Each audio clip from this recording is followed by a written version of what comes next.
नमस्ते। स्वागत है आपका भगवत गीता सार की इस आध्यात्मिक यात्रा में। हमने हमारी पहली वीडियोस में भगवत गीता के अध्याय 1 से 12 के बारे में जाना। आज इस वीडियो में हम भगवत गीता के अध्याय 13 से 18 का सार समझेंगे। यह अध्याय गीता के सबसे महत्वपूर्ण और गूढ़ हिस्सों में से है, जो हमें आत्मा, प्रकृति, पुरुषार्थ और मोक्ष के बारे में अद्भुत ज्ञान प्रदान करते हैं। इन अध्यायों में भगवान श्री कृष्ण ने अर्जुन को जीवन के वास्तविक अर्थ, सत्व, रजस और तमस के गुणों को और कर्म योग के महत्व के बारे में विस्तार से समझाया है। चलिए इस दिव्य ज्ञान की यात्रा पर चलते हैं और देखते हैं कि हमारे जीवन में इन शिक्षाओं का क्या महत्व है। भगवद गीता का 13वां अध्याय क्षेत्रज्ञ विभाग योग के नाम से जाना जाता है। इस अध्याय में भगवान श्री कृष्ण ने क्षेत्र यानी शरीर और क्षेत्रज्ञ यानी आत्मा के विभाजन का वर्णन किया है।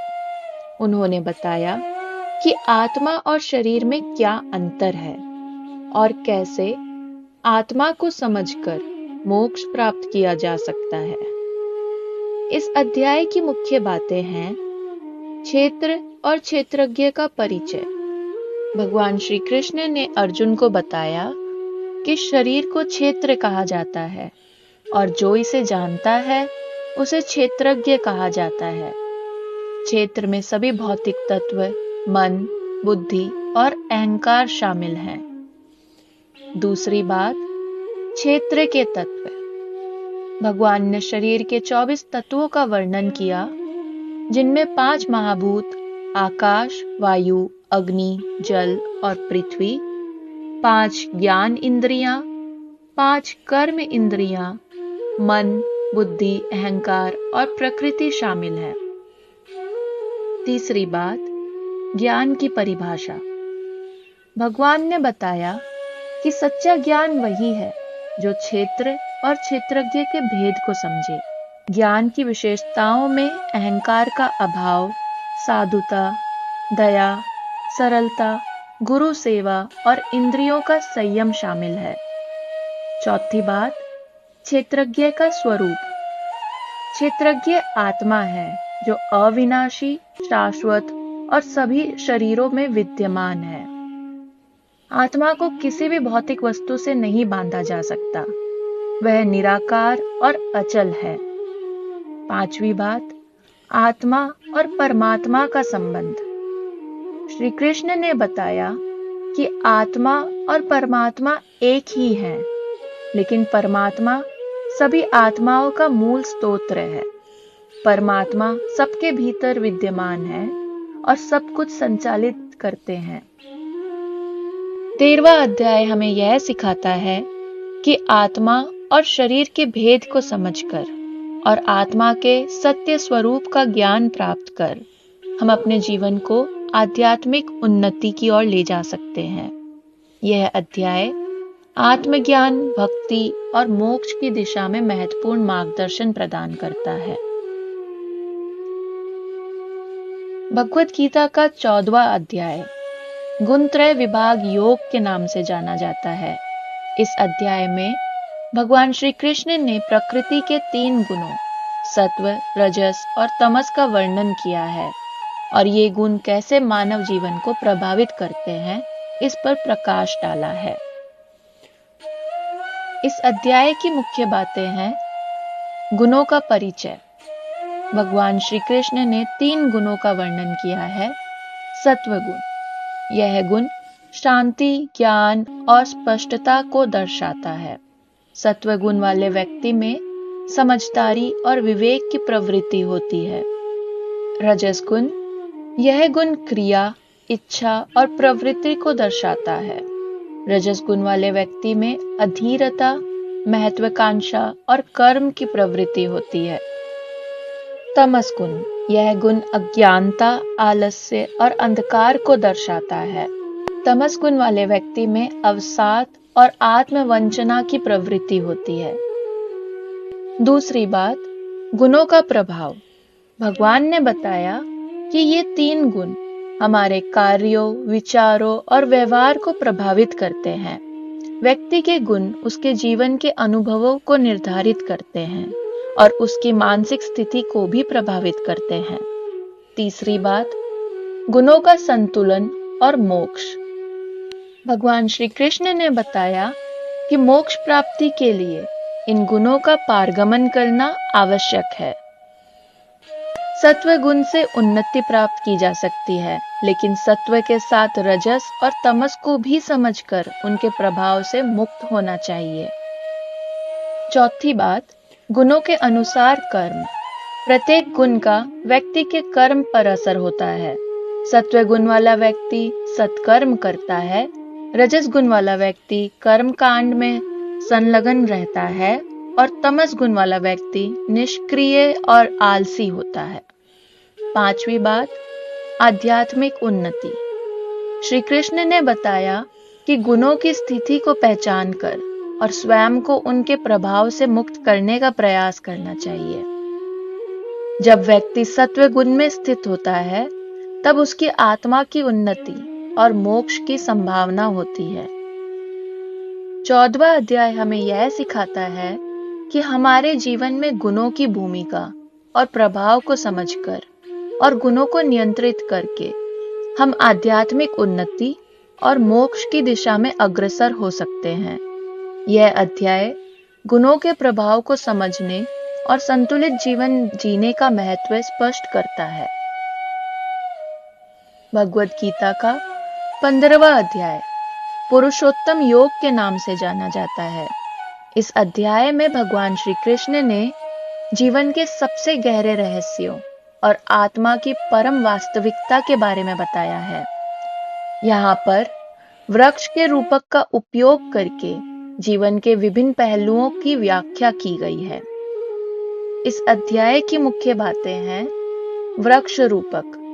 इस अध्याय में भगवान श्री कृष्ण ने जीवन को एक उल्टे वृक्ष के रूप में वर्णित किया है, जिसकी जड़ें ऊपर की ओर होती है और शाखाएं नीचे की ओर फैली हैं।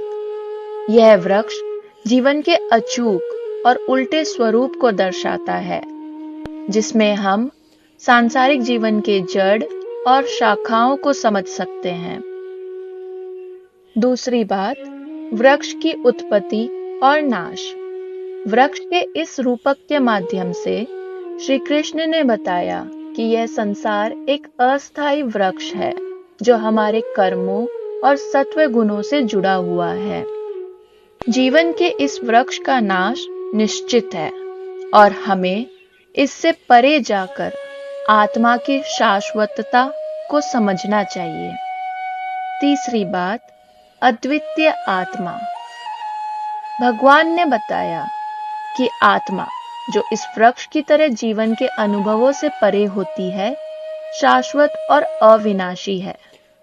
आत्मा ना तो पैदा होती है और ना ही मरती है। यह हमेशा स्थिर रहती है और परम सत्य का रूप है। चौथी बात, योग और मोक्ष। इस अध्याय में श्री कृष्ण ने आत्मा को जानने और समझने के लिए योग के महत्व पर जोर दिया है। आत्मा की सच्चाई को जानकर और उसके साथ एकाकार होकर मोक्ष की प्राप्ति संभव होती है। पांचवी बात, सांसारिक बंधनों से मुक्ति। श्री कृष्ण ने बताया कि जब व्यक्ति आत्मा की अस्थायीता और जीवन के अस्थायी वृक्ष को समझता है, तो वह सांसारिक बंधनों से मुक्त हो जाता है और परम शांति प्राप्त करता है। 15वां अध्याय हमें यह सिखाता है कि जीवन का अस्थायी स्वरूप और आत्मा की शाश्वतता को समझना अत्यंत महत्वपूर्ण है। इसे समझकर और योग के माध्यम से आत्मा की पहचान करके हम सांसारिक बंधनों से मुक्त हो सकते हैं और परम शांति को प्राप्त कर सकते हैं। भगवद गीता का अध्याय 16 देव असुर संपद विभाग योग के नाम से जाना जाता है, जिसका अर्थ है देवी और असुरी गुणों का विभाजन। इस अध्याय में श्री कृष्ण ने देवीय यानी उदारक और असुरी यानी बाधक स्वभाव के गुणों का वर्णन किया है और यह बताया है कि ये गुण कैसे व्यक्ति के जीवन और उसकी आत्मिक उन्नति को प्रभावित करते हैं। देवीय गुण व्यक्ति को मोक्ष की ओर ले जाते हैं, जबकि असुरी गुण उसे बंधन और पीड़ा की ओर धकेलते हैं। इस अध्याय में भगवान ने यह भी बताया है कि कैसे देवीय गुणों को अपनाकर और असुरी गुणों से बचकर व्यक्ति आत्मिक शांति और मुक्ति प्राप्त कर सकता है। इस अध्याय की मुख्य बातें हैं देवीय गुण, देवी संपद। श्री कृष्ण ने कई देवीय गुणों का वर्णन किया है, जैसे निर्भयता, आत्मा की शुद्धता, इंद्रियों का नियंत्रण, अहिंसा, सत्यता, करुणा और नम्रता। ये गुण व्यक्ति को आत्मिक उन्नति, धर्म और अंततः मोक्ष की ओर ले जाते हैं। दूसरी बात, असुरी गुण। असुरी गुणों में अहंकार, अभिमान, क्रोध, कठोरता, अज्ञानता और धार्मिक आस्था की कमी शामिल है। ये गुण व्यक्ति को माया में बांधते हैं और उसे दुख और विनाश की ओर ले जाते हैं। तीसरी बात, असुरी गुणों के परिणाम। श्री कृष्ण चेतावनी देते हैं कि जो लोग असुरी गुणों को अपनाते हैं वे आत्मनाश की ओर अग्रसर होते हैं। उनका आध्यात्मिक अनुशासन कमजोर पड़ता है और वे आत्मा की सच्ची पहचान से दूर हो जाते हैं। चौथी बात, धर्म का महत्व। श्री कृष्ण धर्म का पालन करने की महत्वता पर बल देते हैं और यह बताते हैं कि व्यक्ति को अपने कर्तव्यों का पालन करना चाहिए और स्वार्थ और अहंकार से प्रेरित कर्मों से बचना चाहिए। पांचवी बात, असुरी गुणों पर विजय पाने के उपाय। श्री कृष्ण ज्ञान, आत्मनियंत्रण और आध्यात्मिक साधना द्वारा असुरी गुणों को जीतने का परामर्श देते हैं। वे देवीय गुणों को अपनाने और आत्मा की शुद्धता की ओर अग्रसर होने की सलाह देते हैं। अध्याय 16 व्यक्ति को आत्मनिरीक्षण करने के लिए प्रेरित करता है। देवीय गुणों को अपनाने और असुरी गुणों को छोड़ने की शिक्षा देता है। देवीय गुणों को अपनाकर व्यक्ति धर्म और मोक्ष की ओर बढ़ सकता है और आत्मिक शांति प्राप्त कर सकता है। भगवद गीता का अध्याय 17 श्रद्धात्रय विभाग योग के नाम से जाना जाता है, जिसका अर्थ है श्रद्धा के 3 प्रकार। इस अध्याय में भगवान श्री कृष्ण ने श्रद्धा, आहार, यज्ञ, तप और दान के 3 प्रकारों का वर्णन किया है, जो सतोगुण, रजोगुण और तमोगुण के आधार पर विभाजित हैं। उन्होंने सतोगुनी, रजोगुनी और तमोगुनी श्रद्धा के प्रभाव को समझाया है और यह बताया कि व्यक्ति की आस्था और कर्म उसके जीवन और आत्मा की दिशा को कैसे प्रभावित करते हैं। इस अध्याय की मुख्य बातें हैं श्रद्धा के 3 प्रकार। श्री कृष्ण बताते हैं कि श्रद्धा 3 प्रकार की होती है। सात्विक श्रद्धा। जो लोग सात्विक श्रद्धा से प्रेरित होते हैं वे भगवान और धर्म में विश्वास रखते हैं और अपने कर्मों को निष्काम भाव से करते हैं। उनकी श्रद्धा उन्हें आत्मिक उन्नति की ओर ले जाती है। राजसिक श्रद्धा।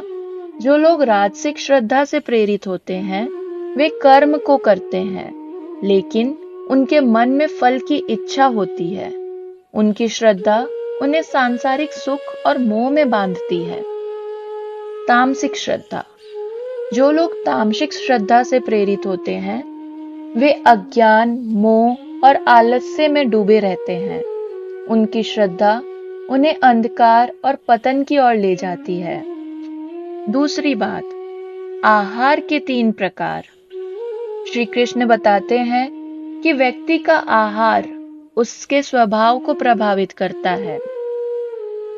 सात्विक आहार, जो आहार शुद्ध, ताजगी भरा और जीवन को शक्ति देने वाला होता है, वह सात्विक माना जाता है। यह आहार आत्मा और शरीर दोनों के लिए लाभकारी होता है। राजसिक आहार, जो आहार बहुत तीखा, खट्टा, नमकीन या मसालेदार होता है, वह राजसिक माना जाता है। यह आहार मन को उत्तेजित करता है और शरीर में बेचैनी उत्पन्न करता है। तामसिक आहार, जो आहार बासी, सड़ा हुआ और निष्प्राण होता है, यह तामसिक माना जाता है। यह आहार शरीर और मन दोनों के लिए हानिकारक होता है।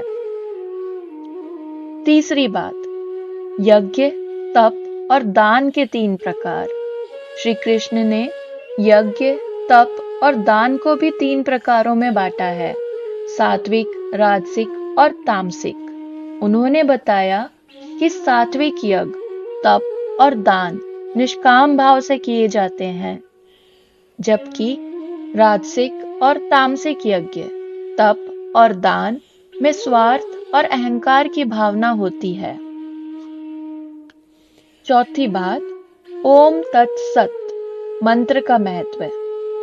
श्री कृष्ण ने ओम तत्सत मंत्र का महत्व समझाया है और यह बताया कि यह मंत्र ब्रह्म का प्रतीक है और इसका उच्चारण यज्ञ, तप और दान को पवित्र और प्रभावी बनाता है। अध्याय 17 व्यक्ति को उसकी श्रद्धा, आहार, यज्ञ, तप और दान के स्वरूप पर विचार करने के लिए प्रेरित करता है। श्री कृष्ण की शिक्षा यह है कि व्यक्ति को सात्विक जीवन जीना चाहिए और अपने कर्मों को निष्काम भाव से करना चाहिए। सात्विक श्रद्धा और आचरण ही व्यक्ति को आत्मिक शांति और मुक्ति की ओर ले जाते हैं। भगवद गीता का अध्याय 18 मोक्ष संन्यास योग के नाम से जाना जाता है।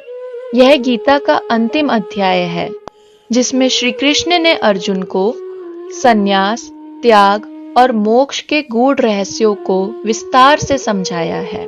इस अध्याय में उन्होंने कर्म योग, भक्ति योग और ज्ञान योग के बीच सामंजस्य स्थापित करते हुए अर्जुन को धर्म का पालन करते हुए मोक्ष प्राप्ति का मार्ग दिखाया है। उन्होंने बताया है कि कैसे एक व्यक्ति अपने कर्मों को त्यागते हुए भी धर्म का पालन कर सकता है और मोक्ष की ओर अग्रसर हो सकता है। इस अध्याय में श्री कृष्ण ने अर्जुन को संपूर्ण गीता के सार का उपदेश दिया है। इस अध्याय की मुख्य बातें हैं संन्यास और त्याग का अर्थ। श्री कृष्ण ने संन्यास और त्याग के अंतर को स्पष्ट किया है। उन्होंने कहा कि संन्यास का अर्थ है सभी कर्मों का त्याग, जबकि त्याग का अर्थ है कर्मों के फल की आसक्ति का त्याग करना।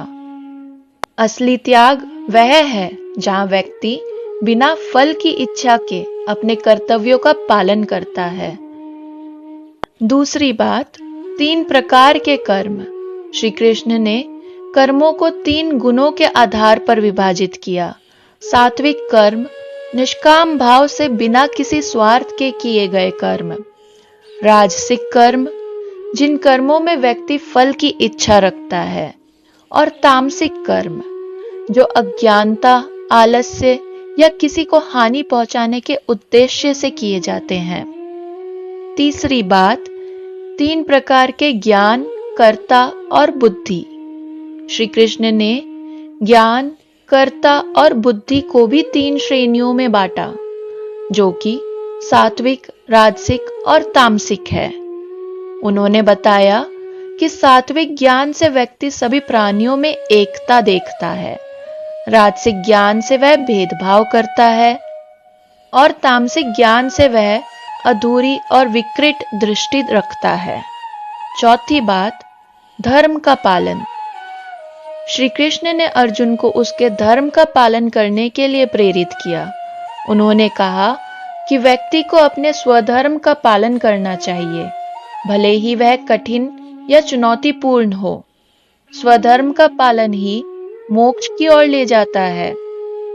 पांचवी बात, भक्ति और समर्पण।